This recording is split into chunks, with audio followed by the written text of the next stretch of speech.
Estamos de volta, pessoal, para continuarmos o nosso assunto de hardware, considerando os nossos processadores. Nós concluímos nossa aula falando a respeito da unidade lógica aritmética, depois nós falamos das unidades de controle e também das posições de memória.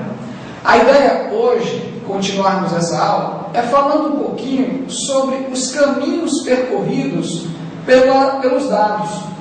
Os processadores, para gerirem a nossa máquina, eles vão precisar de caminhos que, em muitas vezes, nós encontramos nos manuais de equipamento, exatamente os barramentos.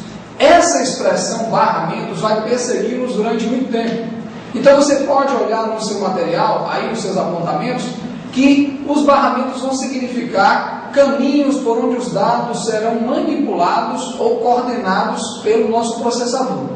E eu quero destacar com vocês os barramentos que inicialmente são chamados de barramentos principais. Os barramentos da máquina, por exemplo, o que nós chamamos de barramento de dados, são todos aqueles caminhos que o processador utiliza para que todos os dados andem por dentro da nossa máquina. Segura um pouquinho que nós ainda estamos falando daquele nosso velho quebra-cabeça. O segundo deles é o que nós chamamos de barramento de endereço. Especificamente, o barramento de endereço vai trabalhar com dados diretos na memória RAM. Memória RAM é essa que também em muitos concursos é chamada de A memória, ou a memória principal. Daqui a pouco nós vamos falar um pouco mais sobre ela. E também o barramento de controle. Nós observamos na última aula que barramento de controle, ou a unidade de controle, melhor dizendo, ela será uma espécie de gerente interna da nossa CPU. E esse barramento de controle será utilizado especificamente por ele. Para vocês terem uma ideia um pouco mais generalizada, ou uma visualização melhor, nós preparamos aí para vocês, no material, um pequeno gráfico, onde demonstra a atividade ou o caminho percorrido pelos dados. Observe aí no material que você tem o objeto da CPU, você tem também o objeto da memória RAM, assim como tem os locais de periféricos, de entrada, de saída, as nossas memórias auxiliares. E claro, não se estresse, parece que é um grande quebra-cabeça que você tem em mãos, mas segura só um pouquinho. A ideia desse gráfico é para que você consiga visualizar o fluxo dos dados que acontecem dentro do nosso computador, mais especificamente coordenados aí pela nossa CPU. Observe que os dados são manipulados, por exemplo, por essa área que você está vendo aí, que são a área da entrada e saída. No momento que você pressiona um Enter ou clica em um ponteiro de um mouse, um botão de mouse, os dados são ordenados e ele passa por um caminho. A CPU também dá sua ordem e as informações ficam circulando. Não se estressem para procurar saber aí quem nasceu primeiro, o ovo ou a galinha, porque isso dificilmente em um concurso público você será explorado. Mas é importante ficar com esse bizu aí para perceber o que ocorre. Muito bem. A ideia nossa agora, gente, é trabalharmos um pouquinho a ideia das memórias. Hoje, tudo que se fala de microinformática, ou em casa as pessoas dizem muito esse termo: a minha memória não cabe mais nada. Na realidade, às vezes, a nossa própria memória mesmo que não cabe muita coisa. Mas observe comigo que nós vamos subdividir as memórias em pelo menos três. O que nós chamamos de memórias semicondutoras, ou aquelas que são basicamente formadas de chips, pequenos chips. As memórias magnéticas, que alguns dizem que ela está com seus dias contados, mas outros autores, outros defensores da tecnologia tradicional, dizem que ela ainda tem muito que percorrer. E também as nossas memórias ópticas, que têm ganho um espaço muito grande de mercado ultimamente. Bom, em primeiro lugar, nós vamos falar da memória semicondutora, uma das mais conhecidas de todas as épocas, que é a nossa memória RAM. Não estranhe que, mesmo em concurso hoje, ela tem sido muito falada, porque essa é a memória, né? Utiliza-se muito a expressão Fundação Carlos Chagas, ESAF, como sendo a memória. Por que a memória? Porque é nela, gente, onde as coisas acontecem. Se nós fôssemos fazer uma pequena comparação, do nosso objeto aqui, CPU, ou o nosso botão, digamos assim, de atuação da CPU para com a memória, nós teríamos a RAM nesse encontro aí. Ou seja, a memória RAM é onde todas as informações ocorrem, onde todos os dados são trabalhados. Daí a ideia do primeiro conceito ou primeira informação a respeito da memória RAM. A memória RAM ela é conhecida como memória de trabalho. É a primeira característica dela. A segunda característica da memória RAM é a memória de acesso aleatório. Por que ela é assim chamada? Se a gente fosse usar a tradução propriamente dita, nós teríamos aí como a memória de acesso randômico, daí aleatório. Observe, duas características. Primeira, é a memória de trabalho. Segundo, é a memória de acesso aleatório. Por quê? Porque não obrigatoriamente tem uma sequência para que você encontre os dados ou encontre as informações na sua máquina. E em terceiro lugar, onde CESP gosta muito de explorar, nós falamos como sendo a memória volátil. Por que ela é chamada de memória volátil? Porque na verdade na memória RAM não retém dados. Os dados não ficam nela. Daí a expressão memória volátil. Você trabalha dentro dela. Os dados vêm para dentro, mas quando se desliga o computador, perdem-se os dados. Segurem bem essas informações, porque elas serão muito úteis para você. Repetindo, 3 características: memória de trabalho, memória de acesso aleatório e memória volátil. Curiosamente, alguns autores chamam de memória RAM também como sendo uma memória falsa. Por que memória falsa, gente? É um segundo segmento da memória RAM. Na realidade, quando falamos de memória falsa, nós estaremos falando de uma área que existe dentro do nosso HD. HD é o hard disk, disco rígido, disco onde a maioria dos nossos dados são guardados. Mas segura aí que a ideia não é falar ainda de magnético. Bem, a memória RAM falsa, em muitas das vezes chamada de memória virtual, ela tem um espaço reservado dentro do HD. Então, se nós fôssemos trabalhar aqui em memória virtual, nós teríamos o espaço utilizado em determinados momentos pelo nosso amigo CPU, ou chip de processador. Observem comigo, o nosso processador, ele precisa muito utilizar a memória RAM. Mas existem determinados tipos de softwares que sobrecarregam esse espaço de trabalho. Nós já vimos aqui que ela é memória de trabalho. Vejam, quando essa memória de trabalho fica meio que sufocada, o processador ele busca utilizar o que nós chamamos de memória virtual. Então, a memória virtual, sigam aí no material de vocês vão observar, a memória virtual ela será utilizada quando houver um aperto muito grande no espaço de memória RAM. Logo, percebe-se, ou nós poderíamos assim conceituar, que a memória virtual é um espaço volátil dentro de um espaço não volátil. Por que nós estamos tratando aqui do HD como sendo não volátil? Porque os dados ficam guardados no HD. Mas segura essa informação também, que a gente ainda vai trocar ideia sobre ela.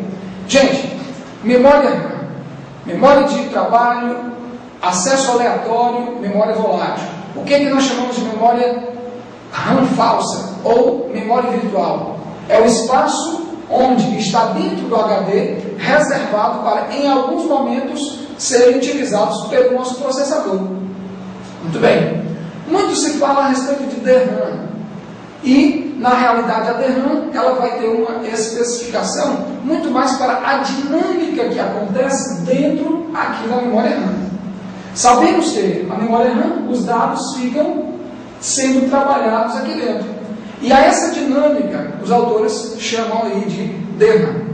O Quero destacar com vocês alguns formatos.